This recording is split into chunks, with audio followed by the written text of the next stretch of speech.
Imaginez la scène. Le stade Vélodrome, 67 000 âmes en fusion. Un nouvel entraîneur qui fait ses grands débuts à domicile. Une équipe qui n'a plus gagné depuis 4 matchs. Et en face, l'Olympique Lyonnais, qui débarque sur la Canebière avec une série de 13 victoires consécutives, toutes compétitions confondues, et la ferme intention de faire le trou au classement. Tout le monde attendait un test. Personne ne s'attendait à ce que ce soit un chef-d'œuvre. Parce que ce dimanche 1er mars 2026, ce n'était pas simplement un match de football. C'était du théâtre. Du grand théâtre. Avec des rebondissements, de la douleur, de la résilience, et finalement, une explosion de joie collective dans le dernier souffle du match. L'Olympique de Marseille a renversé l'OL 3-2, dans le temps additionnel, grâce à un Pierre-Emerick Aubameyang tout simplement héroïque. Et si vous n'avez pas regardé ce match, restez bien jusqu'à la fin de cette vidéo, parce qu'on va vous raconter absolument tout ce que vous devez savoir sur cette soirée de folie. Avant d'entrer dans le vif du sujet, il faut absolument comprendre dans quel état d'esprit les deux équipes abordaient ce choc. Et croyez-moi, le contexte rendait cette affiche encore plus explosive. Du côté de Marseille, la situation était tendue. Très tendue. Les Phocéens n'avaient remporté qu'un seul de leurs 6 derniers matchs de Ligue 1. 6 matchs. C'est une traversée du désert pour un club qui avait pourtant commencé la saison avec de vraies ambitions européennes. Et ce n'était pas qu'une crise de résultats. Non, c'était aussi une crise sportive et institutionnelle, avec des remises en question profondes sur le projet, sur l'identité du club, sur la direction à prendre. Et c'est dans ce contexte que débarque Habib Beye. L'ancien défenseur international sénégalais, passé notamment par Newcastle et Aston Villa en Premier League, prend les rênes de l'EM avec une mission claire, redonner une âme, une identité, et des victoires à un groupe qui semblait avoir perdu le fil. Ce dimanche soir au Vélodrome, c'est sa première à domicile.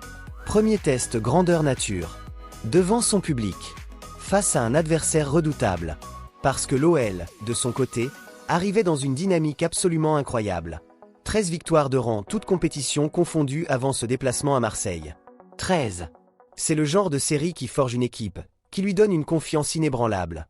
Certes, Lyon venait de perdre à Strasbourg le week-end précédent, ce qui avait légèrement fissuré cette belle machine.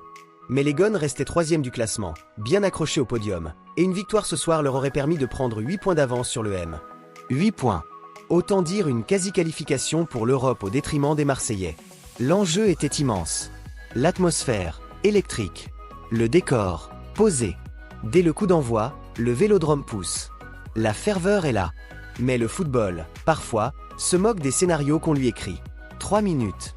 Il aura suffi de 3 petites minutes pour que la soirée commence de la pire des manières pour les Marseillais. Corentin Tolisso, le milieu de terrain lyonnais et ancien international français, profite d'une défense phocéenne complètement endormie pour ouvrir le score. 0-1, le Vélodrome se fige. Habib Beye, qui regardait son équipe pour la première fois depuis le banc du stade Vélodrome, encaisse le choc. La soirée de baptême démarre très mal. Et à ce moment-là, honnêtement, les doutes s'installent. Est-ce que cette équipe marseillaise, déjà fragile psychologiquement, allait s'effondrer? Est-ce que le Vélodrome allait siffler? Est-ce que Habib Beye allait subir le pire des débuts à domicile possible? Mais voilà ce que l'on oublie parfois quand on parle de l'EM. Ce club a quelque chose d'irrationnel. Quelque chose qui échappe à toute logique footballistique. Ce club ne joue jamais comme il devrait jouer. Il joue comme il ressent les choses. Et ce soir-là, il a ressenti quelque chose de fort. La première période se termine sur ce score de 0-1. Mais les Marseillais ne lâchent rien.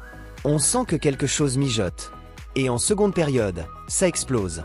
À la 52e minute, Igor Pexao égalise. L'attaquant portugaise trouve le chemin des filets et offre à son équipe ce ballon d'oxygène qu'elle attendait désespérément. 1-1, le Vélodrome se réveille. La folie commence à s'emparer des tribunes. L'EM croit en ses chances. Mais Lyon ne l'entend pas de cette oreille. À la 76e minute, un jeune attaquant lyonnais dont il va falloir retenir le nom, Rémi Imbert, répond à l'égalisation marseillaise et redonne l'avantage aux Gones. 1-2, ce gamin, dont on n'entend pas encore assez parler, plante un but qui relance complètement Lyon dans la rencontre. Le Vélodrome retient son souffle. La catastrophe est de nouveau possible. Et là, c'est l'entrée en scène du héros de la soirée. Pierre-Emerick Aubameyang. L'ancien attaquant d'Arsenal, de Dortmund, du Barça.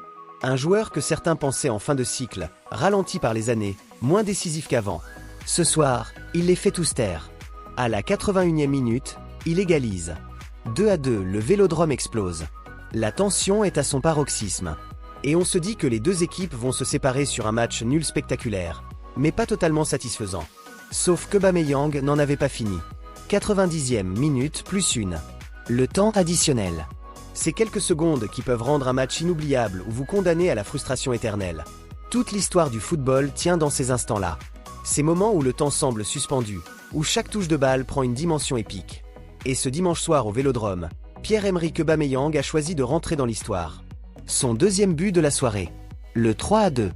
Dans le temps additionnel. Pour offrir la victoire à l'EM, pour offrir à Habib Beye le meilleur des débuts possibles à domicile, pour offrir au Vélodrome une de ces nuits dont il est le théâtre depuis des décennies. On ne sait pas exactement comment décrire ce que le stade Vélodrome a vécu à ce moment précis. Le bruit. L'explosion collective. Ces 67 000 personnes qui se lèvent d'un seul mouvement, qui hurlent, qui pleurent parfois. C'est ça, le football. C'est ça, Marseille. Irrationnel, imprévisible, magnifique.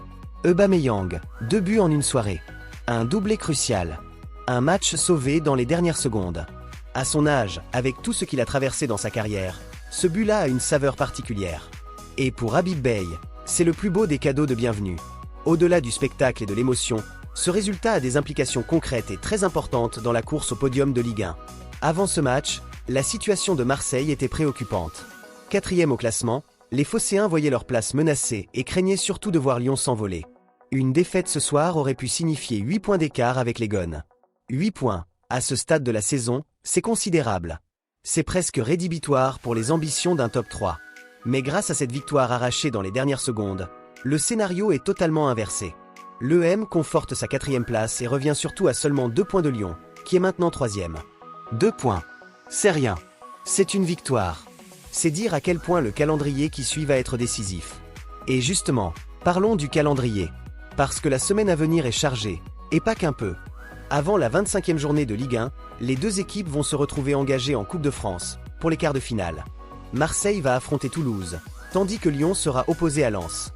2 affiches qui s'annoncent costaudes, et qui vont forcément impacter la dynamique des uns et des autres. Pour Lyon, il y a une urgence. 2 défaites consécutives après Strasbourg la semaine précédente, c'est une tendance inquiétante pour une équipe qui semblait irrésistible. La machine lyonnaise grippe-t-elle au plus mauvais moment ? C'est la question que tout le monde va se poser dans les prochains jours. Pour Marseille, en revanche, c'est un tournant. Potentiellement le tournant de la saison. Gagner dans ces conditions-là, avec ce scénario, ça marque les esprits. Ça soude un groupe. Ça installe une confiance. Et surtout, ça donne une légitimité immédiate à Habib Beye.